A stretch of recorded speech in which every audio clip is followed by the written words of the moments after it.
नमस्ते सदावत्सले मातृभूमि। आज हम लोग चर्चा करने जा रहे हैं देश के 3 ऐसे प्रकरणों की जो कि सरकारी कर्मचारी हैं।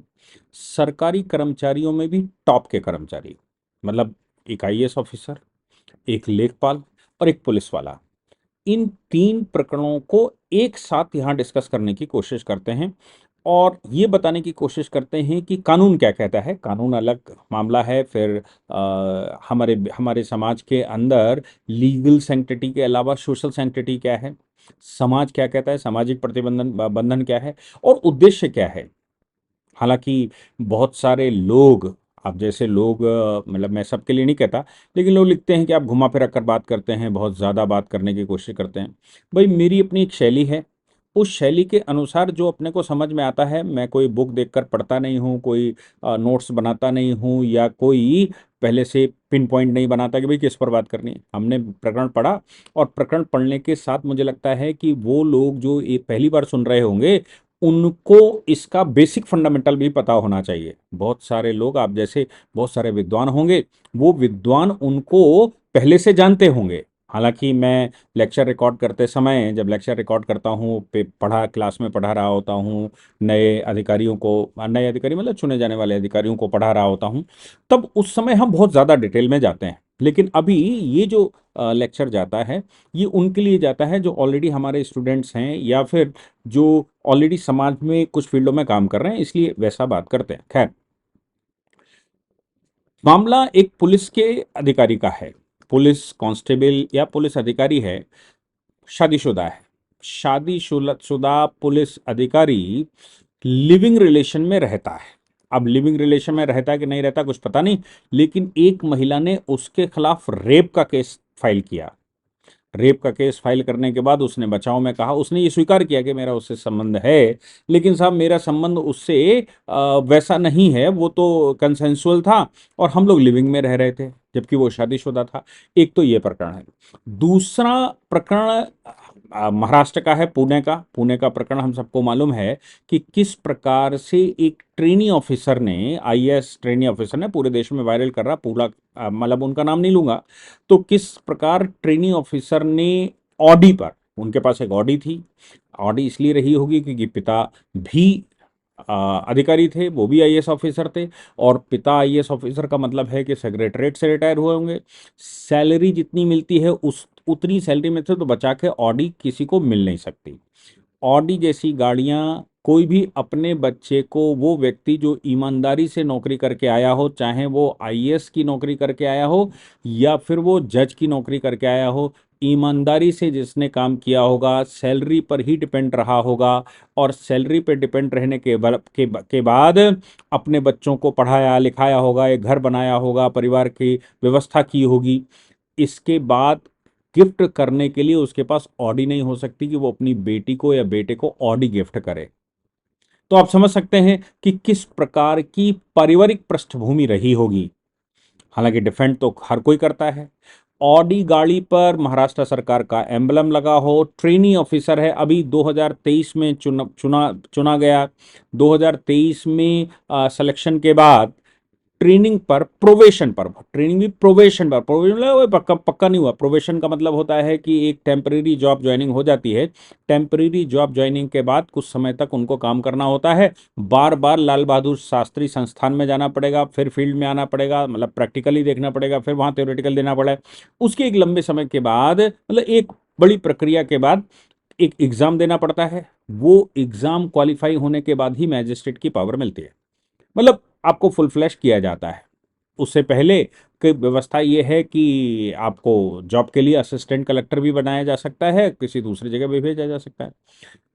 वो एक प्रकरण है। तीसरा प्रकरण उत्तर प्रदेश का बदायूं का है।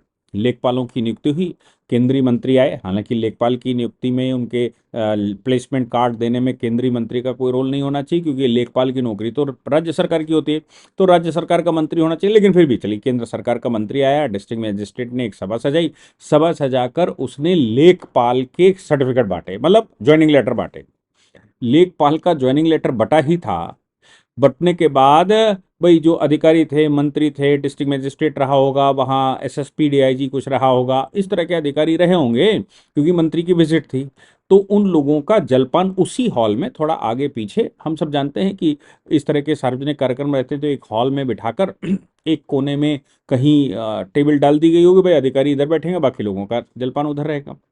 अधिकारी जलपान कर ही रहे थे कि तुरंत हाल ही में ज्वाइनिंग सर्टिफिकेट पाए एक लेखपाल साहब, जो भी लेखपाल हो नहीं पाए थे, सर्टिफिकेट ही मिला था नौकरी का, एग्जाम क्वालिफाई करके आए होंगे, वो डिस्ट्रिक्ट मैजिस्ट्रेट के पास आए, बोले साहब तुमने ये सभा सजाई है, इस सभा में हम लेखपालों के लिए जलपान की व्यवस्था नहीं करी, आप लोग बैठे कहने लगे आप लोगों के जलपान की व्यवस्था, हमारी जलपान की व्यवस्था नहीं है। डिस्ट्रिक्ट मैजिस्ट्रेट ने उनसे कहा कि तुम लोग बैठो, चल के जलपान की व्यवस्था होगी वहीं पर आ रही होगी। सज्जन हटे नहीं, बोले ये कौन सी बात होती है, आप यहाँ पर हम वहाँ पर, वहाँ पर लेखपाल क्या हल्के होते हैं, वो भी इंसान, और कुछ ऐसा भाषणबाजी करी। इसके बाद मंत्री जी चले गए। मंत्री जी के जाने के तुरंत बाद डिस्ट्रिक्ट मैजिस्ट्रेट ने उन लेखपाल साहब को एक 5 घंटे के अंदर शो कॉज नोटिस दे दिया और अपने एडीएम को कहा कि अगर इसका सेटिस्फैक्ट्री जवाब ना मिले तो इनको टर्मिनेट कर दिया जाए। काहे में? प्रशासनिक अवमानना के मामले में, क्योंकि ये फिर एडीएम ने उनको नोटिस किया होगा, उसको देखा, उसमें लिखा था कि भाई इन्होंने अवमानना की है, इन्होंने प्रशासनिक अवमानना की है, जो इनकी वर्क सर्विस रूल्स होते हैं, सर्विस रूल का उल्लंघन किया है, प्रोटोकॉल तोड़कर वहां पर चले गए हैं जहां पर डिस्ट्रिक्ट मैजिस्ट्रेट और बड़े अधिकारी बैठे हुए थे, उनका एक वो दायरा था, वहां जाकर इन्होंने बदतमीजी देनी शुरू कर दी, गलत तरीके से व्यवहार किया, सबके सामने इंसल्ट किया। प्रशासनिक जो जो जो शिष्टाचार होता है, प्रशासनिक शिष्टाचार खत्म हो गया। अगर ये 2 दिन के अंदर सेटिस्फैक्ट्री जवाब ना दें तो इनका टर्मिनेशन। अब आप सोचिए कि एक लेखपाल कल भर्ती हुआ, आज भर्ती हुआ, और आज ही उसने कहा मैं सरकारी नौकरी में पक्का हो गया हूं, इसका मतलब यह है कि डीएम साहब भी मेरा कुछ कर नहीं सकते, और मैं तो सरकारी नौकरी करने आया था। सरकारी नौकरी का मतलब है कि लाइफ टाइम सर्टिफिकेट, कि हम तो सब बैठ गए।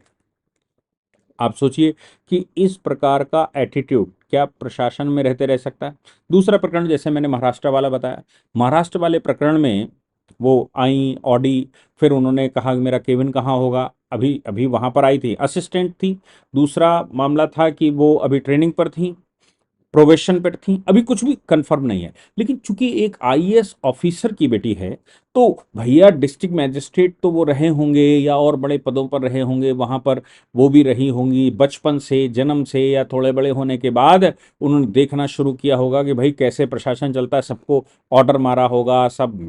जिलाधिकारी तो मतलब जिले का मालिक है, जिले का सेवक नहीं है, वो जिले का मालिक बताता है। तो जिलाधिकारी तो जिले का मालिक होगा, और जिले के मालिक की बेटी मतलब मालकिन हो गई। अब जो बच्चे की परवरिश केवल ऑर्डर देने में बीती हो, केवल आदेश उसने दिया हो और दुनिया उसको मानने को तैयार हो, नहीं तो जिन लोगों ने नहीं माना होगा उनके खिलाफ एक्शन हो गया होगा, ऐसी परिस्थिति में वो खुद भी सेलेक्ट हो जाती है। सेलेक्ट होने का, और वो भी उसका एक और नया केस आ गया है कि ओबीसी सर्टिफिकेट के साथ आई। ओबीसी सर्टिफिकेट, सवाल ये पैदा होता है कि क्या वो फेक गलत सर्टिफिकेट है? कास्ट ओबीसी हो सकती है। आईएएस ऑफिसर की बेटी, क्या वो क्रीमी लेयर में नहीं आती? क्या वो एज पर जो जजमेंट ऑनरेबल सुप्रीम कोर्ट का आया था रिजर्वेशन पर, उन जजमेंटों के अनुसार, मतलब मंडल कमीशन केस की बात मैं कर रहा हूं, मंडल कमीशन केस के अनुसार क्या क्रीमी लेयर में नहीं आती? अगर उसने ये बात छुपाई है कि पिता आईएएस ऑफिसर हैं और क्रीमी लेयर में वो नहीं आती, तो वैसे ही नौकरी खतरे में आ गई झूठ बोलने के अपराध में। दूसरा मामला, मतलब वो क्लेम किया, क्लेम करके वो किसी ओबीसी का हक मार लिया होगा, अगर ऐसा है तो। दूसरी बात ये फंसी कि उन्होंने कहा कि साहब बेकॉन बीकॉन नहीं लगे हैं क्या, मतलब ये जो अलार्म होते हैं, ये जो स्पेशल लाइटिंग होती है जो बताती है कि भाई ये इनका कमरा है। ऑडी पर आई, ऑडी पर उनको एम्बलम चाहिए महाराष्ट्र सरकार का, कर्मचारी कौन मिलेंगे, मेरा केबिन कहाँ होगा, केबिन की व्यवस्था कहाँ पर है, मतलब उन्होंने ऐसा कहते हैं कि उन्होंने बड़े आर्डर आदेश मानने शुरू किया। आखिर आईएएस की बेटी आईएएस हो गई है तो आईएएस मतलब वो कहाँ सेवा करने नहीं आई, देश की सेवा करने का बात। अगर उनके पास पारिवारिक रूप से भी बहुत पैसा है, मतलब पारिवारिक रूप से समृद्ध हैं, तो मुझे लगता है ऐसे लोगों को नौकरी करने की आवश्यकता नहीं होनी चाहिए। देश की प्रोग्रेस के लिए कुछ कंपनियों में काम करें, कुछ इन्वेस्टमेंट करें, कुछ मैन्युफैक्चरिंग करें, सर्विस सेक्टर में क्यों जाना? सर्विस सेक्टर में जिनके पास कुछ नहीं है जेब में, उन लोगों को जाना चाहिए, और वो भी देश सेवा पर्पस होना चाहिए। देश सेवा, चूंकि वो राज्य की सेवा होती है, इसलिए राज्य की सेवा करने के उद्देश्य से अगर कोई जाता है तो वो डाउन टू अर्थ होना चाहिए। डाउन टू अर्थ का मतलब है सामान्य लोगों की समस्याएं तभी समझ सकता है जब वो उन सामान्य लोगों की परेशानियों से गुजर रहा हो। उसका एक इलस्ट्रेशन आपको याद होगा, मनमोहन सिंह जी की सरकार थी। मनमोहन सिंह जी की सरकार के समय पर वो एक प्रस्ताव लाए थे कि लोगों को इतना समय जो बर्बाद होता है, 30-32 साल की आयु तक लोग आईएएस की तैयारी करते हैं और उसके बाद सिलेक्शन नहीं होता तो बेकार हो जाते हैं। बड़ी बड़ी उनका स्टेटस मेंटेन करने का दिमाग में आ गया होता है, और उसके बाद वो किसी काम के नहीं रहते, खेती बाड़ी माँ पिता का काम करने जाते हैं। ऐसे इसके लिए उन्होंने कहा था कि साहब हम इन लोगों को भर्ती करेंगे, भर्ती करने के बाद इनको आईएएस की तैयारी शुरू से करवाना शुरू कर देंगे, एग्जाम दिलवाएंगे। अगर एग्जाम क्वालिफाई हो गया तो आईएएस हो जाएगा, नहीं एग्जाम क्वालिफाई हुआ तो एमबीए की डिग्री देकर छोड़ देंगे, हम मैनेजमेंट इनको सिखाएंगे। आपको याद होगा, और उसमें ये भी कहा गया था कि हम आयु कम आईएएस की कर देंगे एग्जाम की। उस समय देश के लगभग सभी आईएएस ऑफिसर्स ने या एसोसिएशन ने विरोध ये कहते हुए कर दिया था कि जिन बच्चों ने स्ट्रगल नहीं किया, जिन बच्चों को स्ट्रगल करना नहीं आता, जिन बच्चों को अगर आप शुरू से मिलिट्री की तरह ट्रेनिंग देंगे तो वो मशीनरी की तरह काम करेंगे, वो देश की सेवा नहीं कर सकते, वो इनएलिजिबल होंगे। क्योंकि देश की सेवा करने के लिए जो व्यक्ति आता है वो बहुत सारी ठोकरें खाकर आता है। अगर ठोकरें उसको नहीं लगी होंगी तो कैसे करेगा? उसको डाउन टू अर्थ होना चाहिए। इसके बाद उसका सिलेक्शन हो गया तो फिर वो सेवा सेवा करेगा, और नहीं सेवा करेगा, भ्रष्टता के दलदल में कूद भी गया तो भी उसको जमीन मालूम। लेकिन जिस प्रकार की ये जो पुणे वाली अधिकारी की, आईएएस अधिकारी की बात आई, साहब वो तो चूंकि पिता उस फील्ड से आता है, रुआब जीवन भर रहा, अब वो नौकरी करेगी, ऑडी पर आएगी, बड़ी बड़ी गाड़ियों पर चलेगी, आप क्या सेवा करेगी? सेवा करने का उद्देश्य हो सकता है क्या?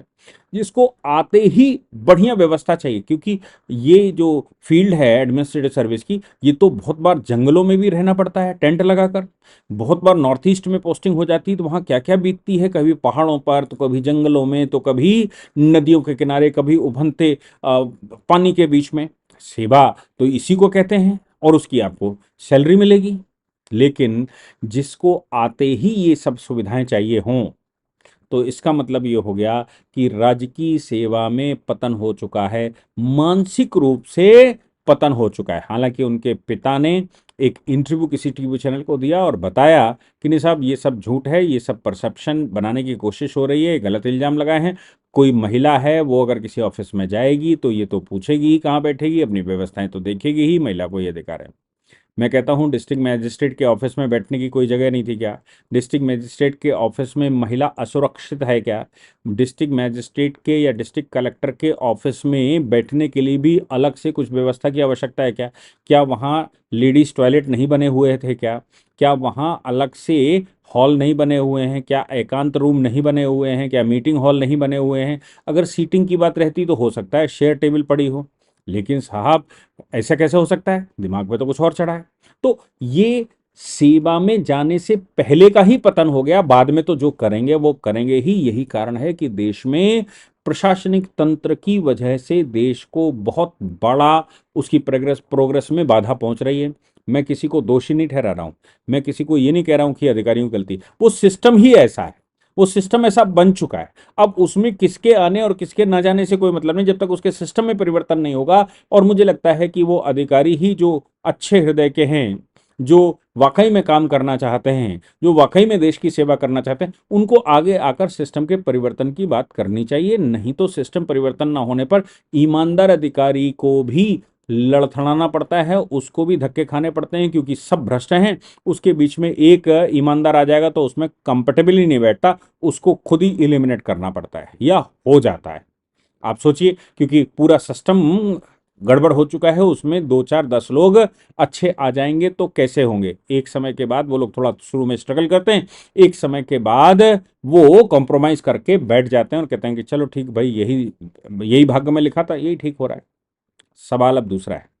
सवाल ये है कि ये जो झारखंड का मामला है, कांस्टेबल की शादी हो चुकी है, पुलिस वाले की शादी हो चुकी है, शादीशुदा है, पोस्टिंग पर रहता है, पोस्टिंग पर एक महिला के साथ रहता होगा, वहाँ एक महिला ने उसके खिलाफ रेप का केस लगाया, कोर्ट में गया, कोर्ट में वो डिफेंड करता है कि साहब लिविंग रिलेशन में है।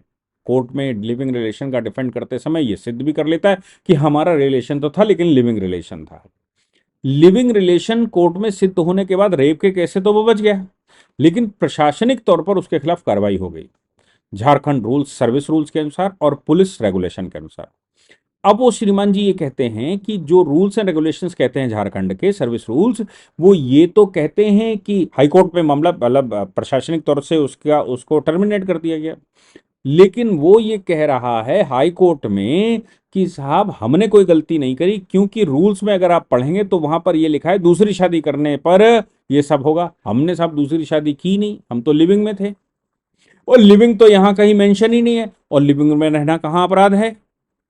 ऑनरेबल हाई कोर्ट की सिंगल जज की बेंच ने कहा कि वो जो जो आप द्विविवाह कर रहे थे, जो आप द्विविवाह कर रहे थे या दो शादियों का प्रोविजन की वजह से हटाया गया, वो उससे ज्यादा खतरनाक प्रकरण ये है। कोई भी व्यक्ति कैरेक्टर का सही होना चाहिए, अगर कोई व्यक्ति कैरेक्टर का सही नहीं है, अगर उसके कैरेक्टर में ठीक ठाक नहीं है, तो आप समझ लीजिए कि वो क्या सेवा करेगा।